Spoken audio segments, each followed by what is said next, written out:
जय हिंद दोस्तों, वंदे मातरम। उत्तर प्रदेश की राजनीति में एक बार फिर से भ्रष्टाचार का बड़ा बम फटा है। समाजवादी पार्टी के जिला कोषाध्यक्ष रचित गुप्ता को जीएसटी विभाग ने 218 करोड़ रुपए की टैक्स की चोरी के मामले में गिरफ्तार कर लिया है। बदायूं में अपनी कोठी के बेसमेंट में 12 मशीनें लगाकर के अवैध गुटखा और पान मसाला का साम्राज्य चलाने वाला ये नेता समाजवादी पार्टी के शीर्ष नेतृत्व के लिए एक बहुत बड़ा सरदर्द अब बन चुका है। अखिलेश यादव, जो हर मंच से खुद को युवा, प्रगतिशील और जनहितैषी नेता बताते नहीं थकते, आज अपने ही पार्टी के कोषाध्यक्ष के इस घोटाले पर एक तरीके से उनको सांप सा सूंघ गया है। क्या समाजवाद के नाम पर वोट मांगने वाले नेता अब टैक्स चोरों, अवैध कारोबारियों और जनता के पैसों को लूटने वालों को संरक्षण दे रहे हैं? यह मामला सिर्फ एक व्यक्ति की गिरफ्तारी का नहीं, बल्कि समाजवादी पार्टी की पूरी व्यवस्था की सड़ांध को उजागर करता है। जीएसटी विभाग की टीम ने रचित गुप्ता के आवास और अन्य ठिकानों पर 12 घंटे से ज्यादा चली छापेमारी में चौंकाने वाले सबूत जुटाए हैं और इन सबूतों ने अखिलेश यादव की बखियां उधेड़ करके रख दी हैं।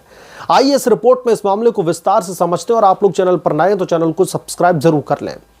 फरवरी 2026 से महज 4-5 महीनों में 12 आधुनिक एफएफएस मशीनों के जरिए बिना किसी अनुमति के गुटखा और पान मसाला पाउच बनाए जा रहे थे। ये उत्पाद नकली ब्रांड्स जैसे गगन, शिखर, दिलबाग आदि के नाम से पैक होकर के बाजार में सप्लाई किए जा रहे थे। पूरा ऑपरेशन बिना जीएसटी रजिस्ट्रेशन के चल रहा था, जिससे सरकार को 218 करोड़ रुपए का सीधे तौर पर टैक्स नुकसान हुआ। रचित गुप्ता को 14 दिन की न्यायिक हिरासत में भेज दिया गया है। उनके साथ 2 सहयोगी मनोज साहू और उमेश भी गिरफ्तार किया गया। जांच अब इस बात पर केंद्रित है कि इतना बड़ा नेटवर्क बिना राजनीतिक संरक्षण के कैसे चल रहा था।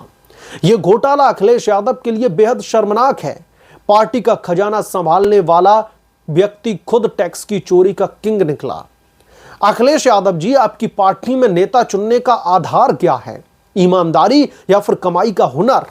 जनता की सेहत बर्बाद करने वाले गुटखा मसाले का अवैध कारोबार चलाना और इसके साथ में टैक्स की चोरी करना, यह दोहरी लूट है। समाजवादी पार्टी विपक्ष में सरकार पर भ्रष्टाचार के आरोप लगाती है, लेकिन अपने घर में ऐसा कांड होने पर चुप्पी साध लेती है।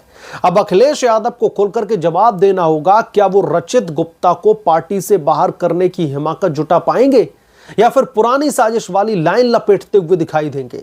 यह घोटाला सपा के लिए एक बहुत बड़ा सबक है। अगर अखिलेश यादव सच में बदलाव की बात करना चाहते हैं तो पहले अपने घर की साफ सफाई की बात करें। पहले अपनी पार्टी में पनप रही उस सड़ांध की बात करें जिसने सरकार को भी 218 करोड़ रुपए की चपत लगा दी। भगवान राम के दर पर चोरी हुई है। अखिलेश यादव बड़े ही मुखर तरीके से सामने आ रहे हैं, बात करना चाहते हैं उसके बारे में। 2 करोड़ की चोरी के अभी तक सबूत मिले हैं। अखिलेश यादव ने उत्तर प्रदेश की राजनीतिक जमीन को अपने सर पर रखा हुआ है।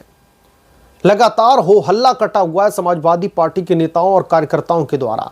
बावजूद उसके जब योगी आदित्यनाथ ने यह कहा है कि आप लोग सब्र कीजिए, इन चोरों को हम ऐसी सजा देंगे कि इनकी आगे आने वाली नस्लें भी कांप उठेंगी चोरी करने के नाम पर, लेकिन अखिलेश यादव को सब्र नहीं है।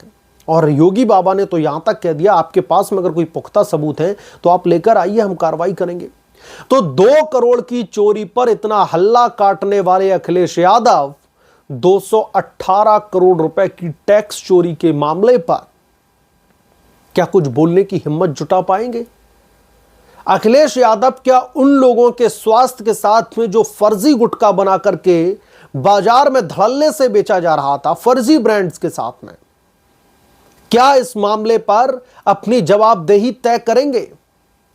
उत्तर प्रदेश की सरकार से सवाल पूछने वाले अखिलेश यादव क्या आज अपने अंदर की जो समाजवादी पार्टी में सड़ांध फैली हुई है, क्या उसके बारे में बात कर पाएंगे? इसका जवाब है नहीं। अखिलेश यादव इस पर कुछ भी बोलने से भी बचेंगे। 218 करोड़ रुपए की टैक्स चोरी तो छोड़ दीजिए, 200-400 हजार करोड़ जो भी है, आप जनता के स्वास्थ्य के साथ में कैसे खिलवाड़ कर सकते हैं? आप लोग समझिए, बिना जीएसटी के, बिना किसी रजिस्ट्रेशन के इतने बड़े पैमाने पर अपनी ही कोठी के कारोबार बेसमेंट में इतना बड़ा कारोबार धड़ल्ले से चलाया जा रहा था। यह किस तरीके का कारोबार था? 218 करोड़ रुपए की चोरी। अखिलेश यादव इस पर बोलते नहीं बनेंगे।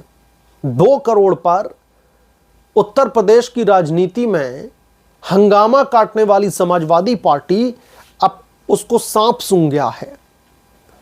सरकार की इस कार्रवाई के बाद में बताया जा रहा है कि बुलडोजर की भी कार्रवाई हो सकती है।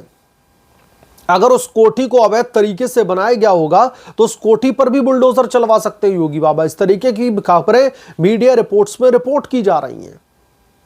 तो अखिलेश यादव के लिए 2027 के विधानसभा के चुनाव की जो राजनीतिक डगर है वो इतनी ज्यादा टफ होती जा रही है कि अब अखिलेश भैया को भी ये समझ में नहीं आ रहा कि अब हम अकेले चुनाव लड़ने निकले या फिर कांग्रेस पार्टी को साथ में लेकर के चलें। वही पुराना वाला राग अलापे यूपी के अपने लड़के। तो ये जो सारी चीजें हैं इसने अब अखिलेश यादव को बुरी तरीके से फंसा दिया है। और इस कार्रवाई के बाद तो आप लोग यकीन मानिए कि अखिलेश यादव बैकफुट पर चले गए हैं। अखिलेश यादव को भी अब सूझ नहीं रहा कि इस मामले को कवर कैसे करें। और आप लोग देखिएगा, अभी अखिलेश यादव का इस मामले पर कोई ऑफिशियल स्टेटमेंट नहीं आया, और जब भी स्टेटमेंट आएगा तो आप लोग गौर फरमाइएगा, वही एक राग अलापा जाएगा कि बीजेपी पॉलिटिकल वेंडेटा के तहत यह कार्रवाई कर रही है। लोगों का ध्यान राम मंदिर से कैसे भी करके हटाया जाए, लोगों को भ्रम में डाला जाए, इसलिए यह कार्रवाई की गई है।